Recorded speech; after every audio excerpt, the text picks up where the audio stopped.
Bonjour, je m'appelle Pierre Denis, je suis manager de ligne chez Spa Monopole où je supervise la production de 2 lignes complètes d'embouteillage, donc aussi bien sur l'aspect people que l'aspect technique et organisationnel.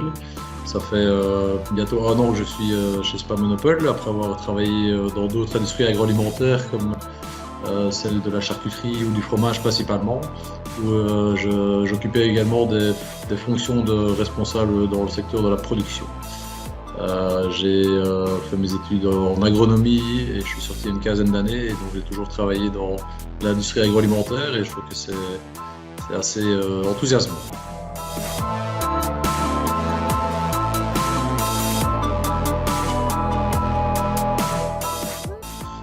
Donc notre métier il commence, c'est surtout une grosse partie organisationnelle, et donc il commence avec tous les plannings de production, et puis on essaie on travaille alors sur les plannings des équipes pour avoir l'équipe la plus à même de réaliser ce planning de production en tenant compte des absences, des congés et des différentes contraintes qu'on peut avoir.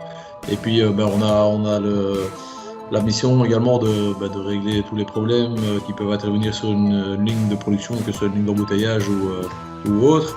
Et donc c'est veiller à faire le suivi des différents projets, des différentes problématiques qu'on peut rencontrer. Et puis on a énormément d'interactions forcément avec les opérateurs, parce que ça demande aussi pas mal d'énergie pour régler les petits problèmes de tous les jours.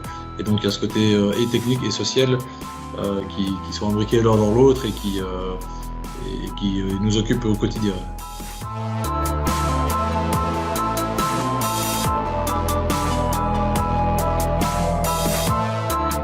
Arrivé à la fromagerie à la fin de mes études, j'ai d'abord occupé des postes d'opérateur de production.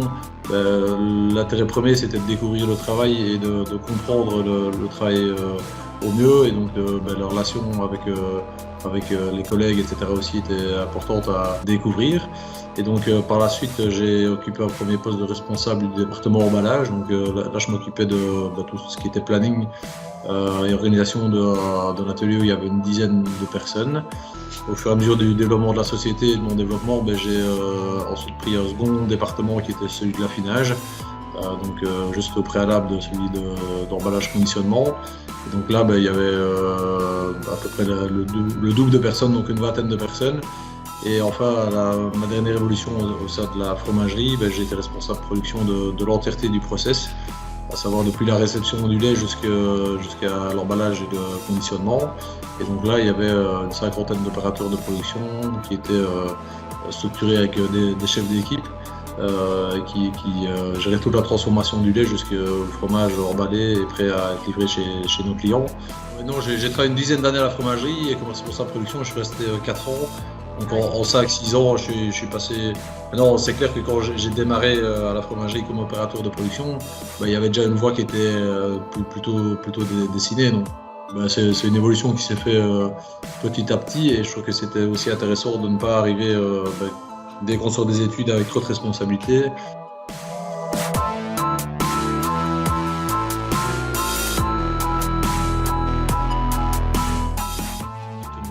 Assez nouveau encore dans la structure, c'est pas pour tout de suite, mais c'est aussi une volonté de l'entreprise, je pense, de faire profiter l'expérience et les compétences de chacun dans différents secteurs, et pas spécialement de s'ancrer pour 20-30 ans dans une seule fonction. Le poste dans lequel que j'occupe chez Spa Monopole, à la base, c'est un poste qui est destiné à des ingénieurs industriels ou agronomes.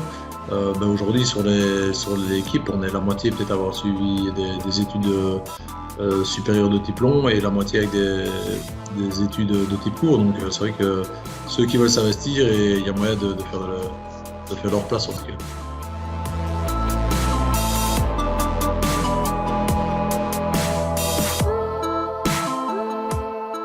C'est un secteur dans lequel on peut être reconnu. C'est sûr qu'il y a toujours un travail qui est en parallèle et un investissement qui est là, mais ceux qui s'investissent et qui veulent prendre des responsabilités et qui veulent évoluer, il y a, je pense, suffisamment de marge de manœuvre pour être suffisamment bien rémunéré.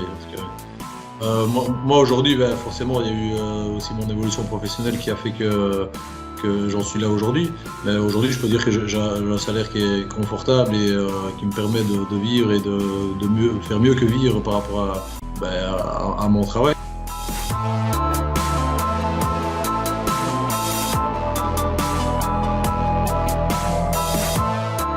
Parce que c'est vrai qu'on travaille avec des produits en PET donc, qui sont souvent fort décriés par le grand public au niveau impact environnemental. Et donc c'est vrai que c'est quelque chose, un domaine dans lequel Spa Monopole s'investit pour essayer de réduire son impact carbone et travailler d'une façon la plus durable possible.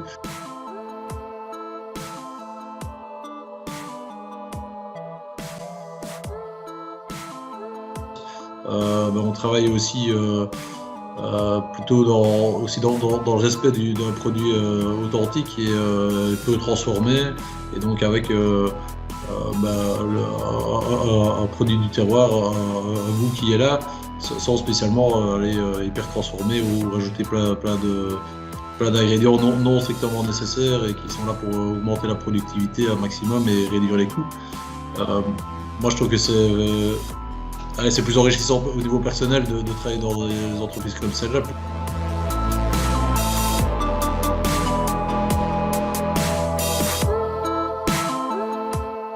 Ce que je trouve assez agréable, c'est qu'on produit des biens de consommation du grand public, et donc de là, ça permet à nos connaissances et à tout un chacun de s'identifier dans ce qu'on réalise au quotidien, et c'est vraiment quelque chose de très concret. Et puis on défend, en tout cas moi, dans les entreprises dans lesquelles j'ai travaillé, on défend toujours un produit j'ai envie de dire du terroir, ou un certain savoir-faire, ou quelque chose de très concret qui est dans notre environnement proche, que ce soit un fromage de verve qui a une certaine renommée, ou de la charcuterie de bonne qualité, ou ici de l'eau, je pense, qui est reconnue de tous, et que chacun reconnaît dans allant faire ses courses, ou en allant manger chez des amis. On rigole toujours sur la bouteille d'eau qui est à terre.